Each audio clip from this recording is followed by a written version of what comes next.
You know what it is. Voice in the Streets on WAOK. Your man Xavier Brandon on the MIC with my girl, my mans.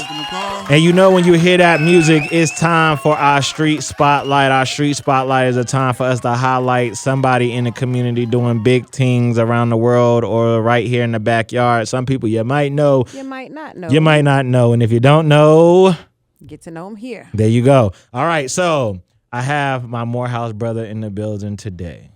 All right, El Presidente of the Morehouse Chapel Assistants, okay? My man is stirring up a lot of good trouble down in the AUC. Period. And I want to introduce y'all to Alonso Brinson II. Y'all give it up for Alonso. Woo! Welcome, man. Man, thank you for having me. Appreciate I'm you. honored. Appreciate you pulling up, man. All right, Alonso. What's happening, man, at home? Let's cut off. Before the show even started, I was like, I don't even know what's going on at the AUC. I can't. The clips that are going on social media, I can't put it together. Who's allowed on campus? Who's getting kicked off of campus? Who's getting fired? Who's doing whatever? So just give us a gist of what's happening. Sure. I mean, you see a lot on social media without full context. Right. And so to try to bring some context, let's just start with Morehouse and the basketball situation. Apparently at the game, there was some trash talk going on, as typical, as it should be, as it should be. And so after the game was over, Morehouse wins the game, big game, and versus they're doing Tuskegee. Let's put that out there. Yeah, okay. And so they're doing the handshake, normal, but the football players decided to come on the court. And so I'm not going to say whether that's wrong or right because I go to Morehouse, and so but. During the handshake, I guess football players excited about the game, excited about winning, had some choice words as most college men would, and the coach did not like it. And so he's arguing, saying that this isn't right. And so I guess one of our officers approached him, and I guess he said something the officer did not like. And people think, that he was taken to jail. He was later released to the bus. He was only detained, but it was a terrible situation from camera view because all you saw was the man be taken out in handcuffs. You didn't see him being released, that he got to go home with the team. But all everybody else saw was the officer just making this arrest. When in the case, I think the officer was trying to de-escalate the situation. In a heated rivalry game. And didn't they fine us, though, for that? They did. They threw a fine at us. But our president, Dr. F. Du Bois Bowman, released a statement and backed the college and said the SEAC did not even reach out to the college to get the college perspective and did not do a full investigation that he thought was proper. And so I'm happy to say I go to a school where a president will stick up for his students, not only his students, but his whole staff. Yeah, shout out to the president over there. You know what I mean? He just happens to be a part of the greatest fraternity of all time. Go So ahead, you know talk. what I mean? Let it out. I mean, shout out to the bros for taking care of the home team. Just get it out all the right, system. so all right, so that's Morehouse. Sure. Mm-hmm. All right, let's go to our school across the street, Clark Atlanta University. Yes. What's going on? You got any context of what's going on over there? Sure. Well, they were kind of the key contributors to lead the ICE movement, the ICE march that we did, where over 450 college students marched last Saturday from the AUC library all the way down to the Capitol. Austin, can we get a bomb drop for these 450 students That was dope. marching? Oh yeah, and so we shut down traffic.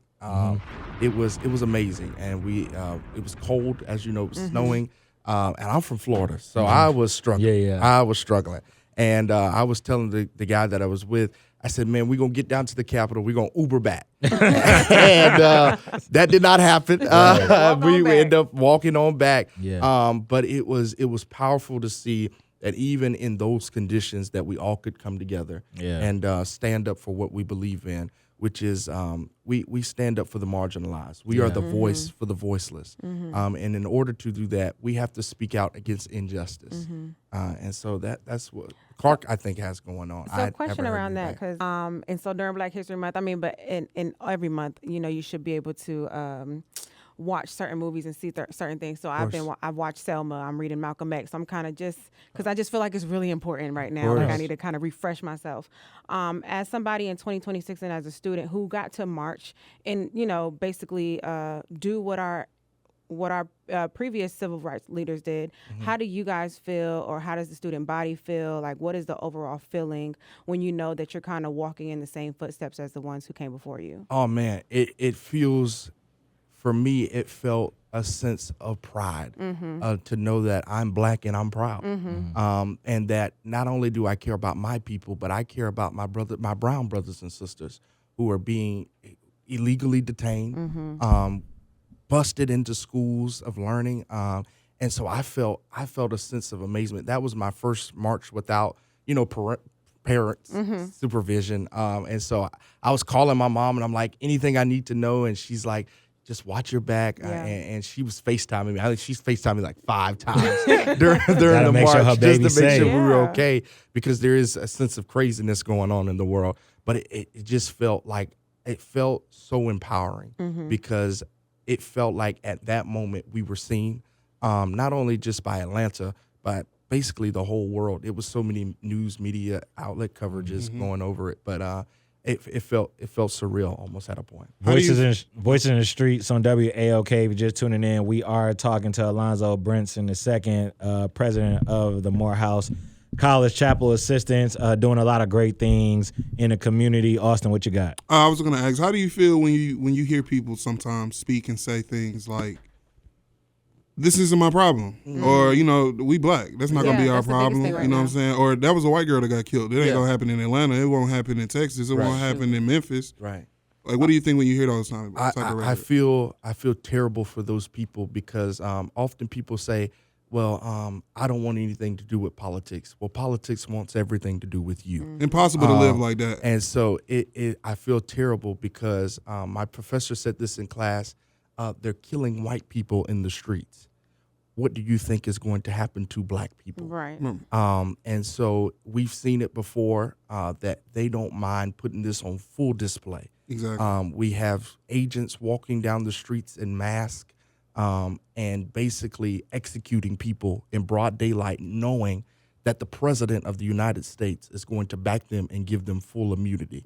And so to say this is not your problem is to say I have no future aspect to stepping into this movement and have no futuristic mindset of saying, okay, if it's happening to them now, what do I think is going to happen to my community when they get rid of all of these illegal immigrants? I don't call them aliens because that is dehumanizing them, but undocumented immigrants is what they should be called. And so I feel terrible for people who say stuff like that. And I honestly feel like they're miseducated on the matter, that if this is going to happen to them, what do you think in about 2.5 years is going to happen to us? Well, you could be a president. News and Talk WAOK, Voices in the Streets Unfiltered. It's your girl, Desi T. And Austin McCall. Xavier Brandon on the MIC. Yes. And we are here with our street spotlight. Yeah, we still got Alonso Brinson II in the building. He is the president of the Morehouse College Chapel Assistants, doing big things in the AUC. He's been clearing up a lot of mess that has been going on. Proud of my Morehouse brother right here. All right. Austin had a question before we went to break. Austin, can you ask the question again? Yeah, I didn't even ask it. I just, you've been seeing a lot of high school kids join in the protest. And then when I was in high school 10 years ago, 11 years ago, we walked out of school when they announced the verdict for Trayvon Martin. And, the criticism that you see of the high school kids is that they just use them as an excuse to get out of class. They don't care for real. And it hit me because I never really subscribed to that, anyway. But it hit me when I was watching the kids do it this time. And I thought to myself, I don't think I care. I don't think it really matters what your rationale is in the moment to get out there and actually be a part of something. Right. Because I thought about it and I don't want to be corny, and it gave me a sense of pride. Like when I went back and I saw the videos, I even posted it on my social media and I saw it and I was just like, yeah, I might not have understood fully what protesting could do. And even at 18, 17, 16, you don't really understand that just standing with people can be enough sometimes. But at the time, I just thought, oh, well, everybody's walking out, and we walking out for Trayvon Martin. Yeah, F George Zimmerman. Yeah, I walk out. We can walk to the McDonald's, and that's fun enough for me. I don't think it matters that I didn't understand fully what protesting was. And I was just wondering, like, what you think when you see that, because all the criticism I was seeing of the kids was that they were just using it as an excuse to get out of class. They weren't taking it serious. And I just was thinking, I'm not sure everybody that walked with Dr. King was like in the field really understood exactly what was going on. Like, some people are normal, bro. Everybody's not Malcolm X and Dr. King. Sure. But you'll feel good to know that you were in that crowd. Yeah. Like, you think your grandparents, like, when they see a picture of a big crowd listening to Martin Luther King's speech, really care that they might have just wandered into the frame? Like, I'm in that picture when Dr. King gives the I Have a Dream speech. Like, this is like history. So I might like overtalk, but you know what I mean? Yeah, and so I think people criticize what they don't understand. And most people don't understand that these kids now, or the kids now, have social media. So I think they have more of an understanding what's going on.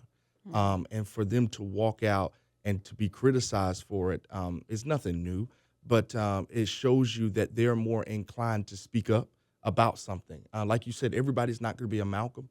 Everybody's not going to be a Martin.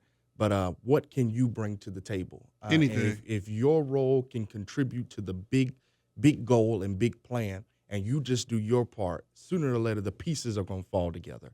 And so whether they knew what they're doing or not, I really don't care. The fact that they stood up for something means more. Somebody said you either stand for something or you'll fall for anything. And so I just believe that, we shouldn't take those critics serious. Whether they knew what they were walking out on or not, should just speaks volume that they're socially aware and conscious enough to say, you know what, I'm going to stand for something today, even if I make it a little fun. Mm-hmm. So. I agree. If you just tap it in, we're talking to Alonso Brinson II, again, Morehouse College student, represent my alma mater very, very well. And we're talking about things that's going on specifically in the AUC.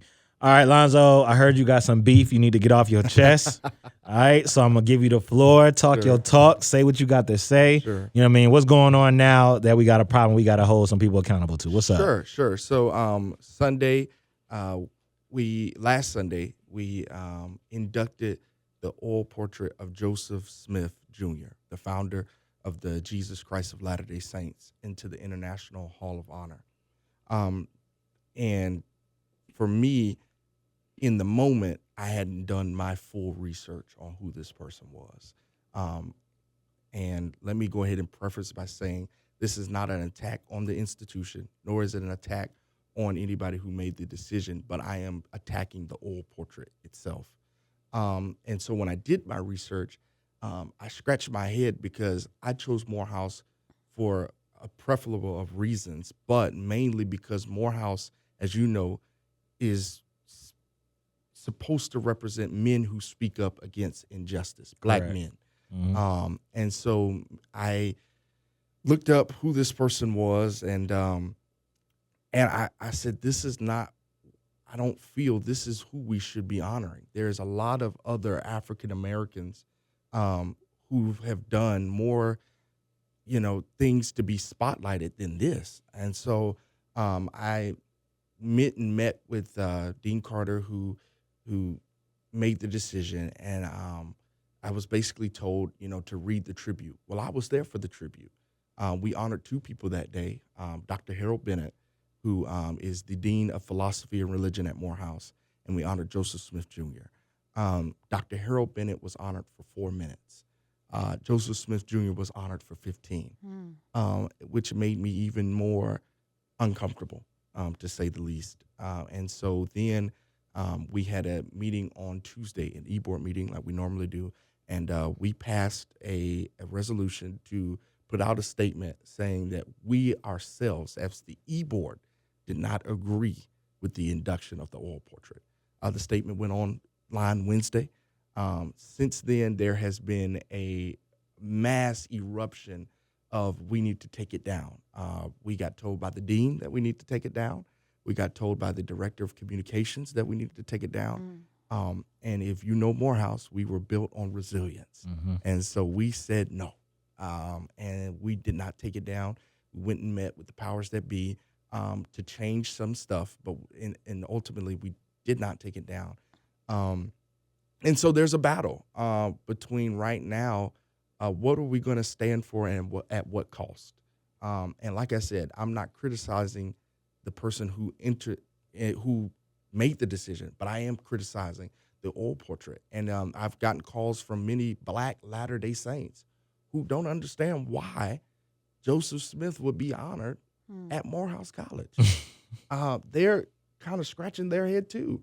And so when I felt like I was the only one who was just okay with this, I got the revelation that I wasn't. And so we were speaking out against that, and it's caused some pushback and, as John Lewis would say, good trouble. All right, so let me break it down to you, okay? Get some backstory on who this person is. All right, Joseph Smith Jr. is the founder of the Mormons, right? Historically racist, okay? At Morehouse, when you walk into the Martin Luther King Jr. International Chapel, right, named after Martin Luther King Jr., Yes. right, there are portraits on the wall of all these great people, right? Some are preachers, some are leaders, some are phenomenal human beings who changed the world, okay? So it's kind of like you walking through a Hall of Fame.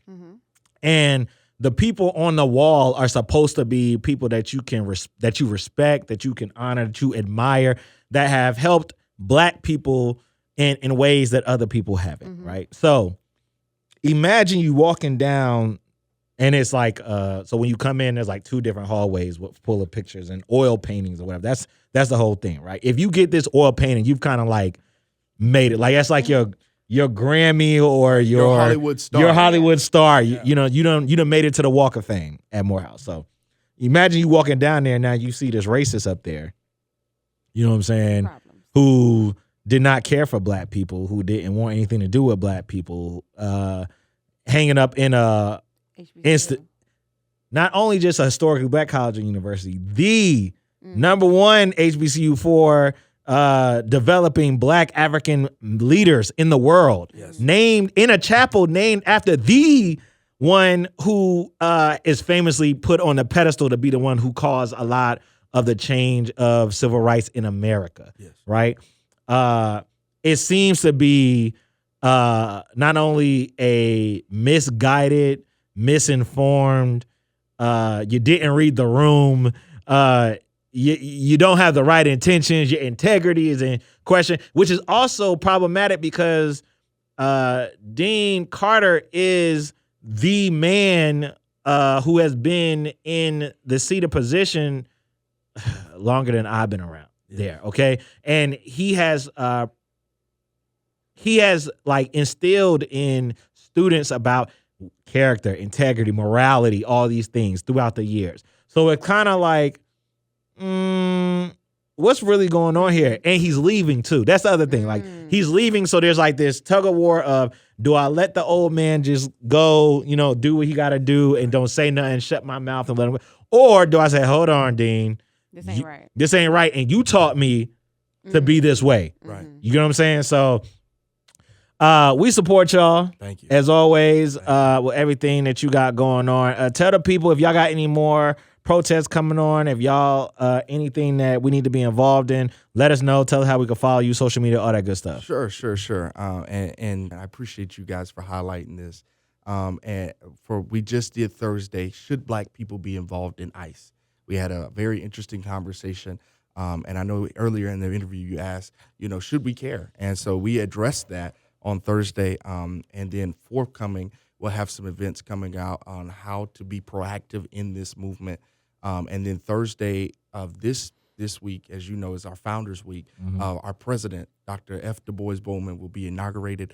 And then on Saturday will be our Candle in the Dark Gala. But you can keep up with us at Morehouse Chapel on Instagram. You can keep up with me at a.j_Brinson, Brinson on Instagram. And we love all conversation. We don't shy away from anybody, and we won't back down from anybody. And with this whole situation going on, we love our dean. We support our dean, and we want him to go out in the best way possible. But we do have the moral responsibility to stand up in the face of injustice and to speak out and to say something. And that's what we're here for. Hey, Can't Sound good to me. sound good to me. Y'all make sure y'all tap in with Alonso and Morehouse College and the Chapel Assistants over there. Support the kids, man. Support everything that they're doing because they're literally the next generation. Facts. Doing big things. Living up to the crown Mother Morehouse holds upon your head, man. Keep it up.